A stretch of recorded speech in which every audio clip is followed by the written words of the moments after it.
Şimdi başa gelen musibetler hakikaten insanı bezdiriyor. Hele musibetlerin içerisinde ilahi mesajı okuyamazsan hayat öyle bunaltıyor, öyle anlamsızlaşıyor. Allah Allah, değil mi? Dışarıda herkesin mutlaka bir demeyeceğim birkaç tane psikolojisi bozuk arkadaşı var, değil mi? Değil mi? Daha sen geçen anlattığın bir arkadaş kendine zarar verecekti. Zorla tuttuk, yardımcı olduk. Allah hepsinin yardımcısı olsun inşallah. Şimdi hayatın içinde bu ilahi mesajlar çok fazla mevcut. Hayatın tamamında mevcut. Bunlar okunmaz hale geldiğinde bizim yüzümüzden, yani mesajda bir kusur yok haşa. Biz bu iman gözlüğünü takamayıp okumaz hale geldiğimizde hayat çok bunaltıcı bir hale geliyor. Şimdi küçük bir çocuğun eline kitap verin ve seyredin durun. Bir süre sonra o kitabı yırtmaya başlayacaktır.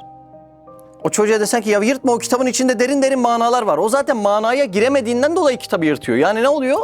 Canı sıkılıyor. Alıyor kitabı yırtıyor. Demek ki bir insan okumayı bilmediğinde, eline de bir mesaj geçtiğinde bir süre sonra onun manasına varamadığında ne yapıyor? Yırtmaya başlıyor, değil mi? Allah Allah. Çünkü o okunacak mesaj anlamı olmayan bir kitap hükmüne geçiyor. Bak, aynı haldeyiz. Şimdi hayat kitabını çeviriyoruz. 10 yıl çeviriyoruz, 20 yıl çeviriyoruz, 30 yıl çeviriyoruz. Çevirirken de böyle bunalımımızı aşabilmek için biraz geziyoruz, evler ekliyoruz, seyahatler ekliyoruz, yemekler ekliyoruz, tatiller ekliyoruz ama bir bakıyoruz bir süre sonra olmuyor. Bu sefer bunalıma giriyoruz ve her birisini yırtmaya başlıyoruz, değil mi? Daha yakın vakit bir arkadaşla konuştuk da diyor ki evden çıkamıyorum, çıkmıyorum da demiyor. Psikoloji öyle bir hale gelmiş ki evden çıkamıyorum diyor. Çünkü mesaj manasında başına gelen hadiseleri okumadığında, bir çocuğun çikolatayla şekerle oyalandığı hadise gibi oyalandığında, işte biraz gezmeyle hayat kitabını çevireyim, biraz onunla olmaz.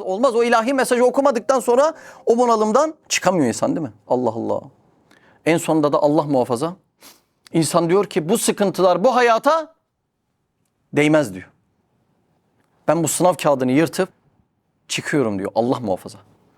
Hayatın her aşamasında ilahi mesajlar var ve bu ilahi mesajlar okunmaz olursa, yani biz bu iman gözlüğünü yeterli miktarda anlayıp takamazsak eğer, bunalıma girmemenin bir yolu, ihtimali inanın mevcut değil. Şimdi düşünün, size padişahtan bir mektup geldi. Siz de okuma bilmiyorsunuz. O dili bilmiyorsunuz yani. Ne yaparsınız? Mektuba böyle bakar kalırsınız. Koca sultandan gelmiş. İlgilendirmiyor seni. Neden? Çünkü okumayı bilmiyorsun.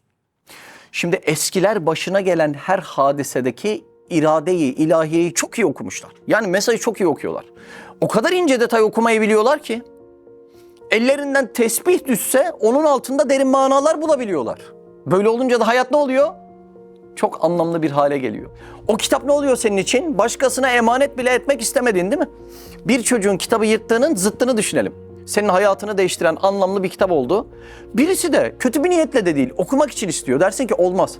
Benim bu kitabın altını çizdiğim her yerde bir yara izim var. Ben bu kitabı sana veremem. İstersen sıfırını hediye edeyim ama elimdeki kitabı sana veremem. Neden? Çok güzel okumuşsun. Altını çizdiğin her yerde bir yara izini saklamışsın. Böyle bir kitap artık hediye edilmez. Sultandan gelen mektubu bu cihette okuyabildiğini düşünsene. Paha biçilmez olur. Büyükler bu manada okuyabilmişler. Ve hadiseleri okuyanların hali ortada. Risale-i Nur'da Allah-u Alem Eşref Edip olması lazım. Üstad Hazretleri ile ilgili şöyle bir cümle kullanıyor. Bak cümleye bak. Şimdi cümleye bak, cümleye. Üstad için diyor. Karkış demez, irkilmez, üzülmez, acı duymaz. Mevsim bütün ömrünce ılık gölgeli bir yaz. Yani ömrü 27 yıl sürgünlerde, zindanlarda geçmiş, 19-20 defa zehirlenmiş, evladı iyal yüzü görmemiş, anne baba yüzü görmemiş, sürekli sürgünlerde, işkencelerde, baskılarda ömrü geçmiş bir insan için söylenen cümleye bak. Ömründeki huzur miktarı değişmiyor diyor. Nasıl bir yere intisap ettiyse artık, bir daha söyleyeyim mi cümleyi? Muazzam bir cümle değil mi bak? İlahi mesajları, iradeyi ilahiyi okuyabilenlerin ahvali böyle olmuş bak. Karkış demez, irkilmez, üzülmez, acı duymaz. Mevsim bütün ömrünce ılık, gölgeli bir yaz. En sevdiğiniz hava ne desem? Abi yaz olsun, ılık olsun. Ben de gölgenin altında dinleneyim. Doğru mu? Bak. Allah Allah. Güneş şiddetli vurduğunda bile bir şezlong istiyoruz, değil mi hemen? Hem güneş hoşumuza gidiyor, hem yazın sıcağı hoşumuza gidiyor, hem de şezlongun gölgesi içerisinde güzel bir esinti çok hoşumuza gidiyor. Bütün ömrünce ılık, gölgeli bir yaz. Ya üstadım, başına gelmeyen kalmamış. Nasıl oluyor da huzurun bu dengesini bu dünyada da tutturabiliyorsun? Sebebi şu. Başına gelen ilahi mesajları Sultan-ı Ezel ve Ebed'in gönderdiği o irade-i ilahiyi muazzam okuyabilenlerin ahvali dünyada böyle olmuş.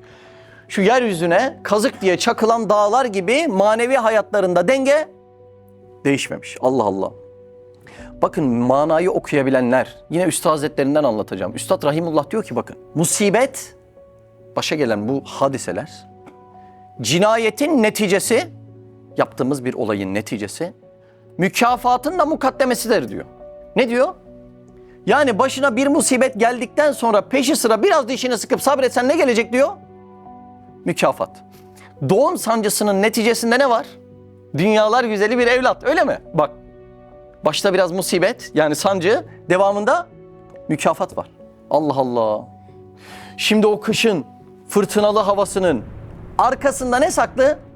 Kirazlar, üzümler, çiçekler, güzel kokular. Bahar açtığı anda güzel yüzünü, insan evinde bile duramıyor. Ne yapıyor? Ya şu termosu doldur da gidelim ya, gidelim diyor. Allah Allah.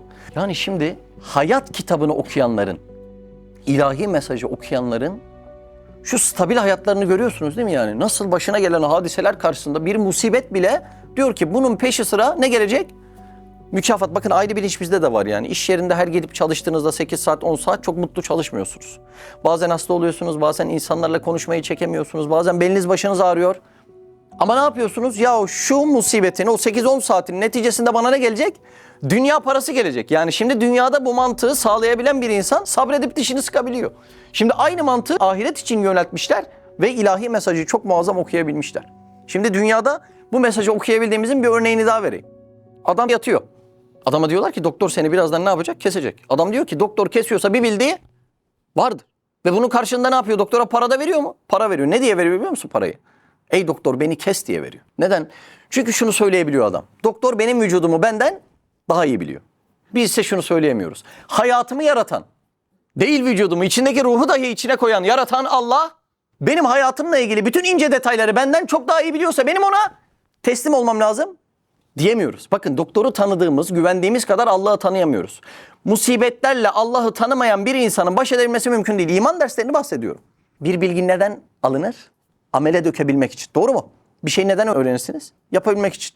Şimdi desen ki ya abi o çayı ne güzel yaptın. Bu bilgiyi niye öğrendin? Aynı güzellikte çay yapabilmek için. Yani bu iman ilmi masada evde böyle sadece oturup geçip yatabilmek için değil yani. Ben bunları öğrendim ve hayatıma bir sahabe gibi tatbik ettim dersek eğer, irade-i ilahiye, o derin mesajlar ancak böyle manalanıyor.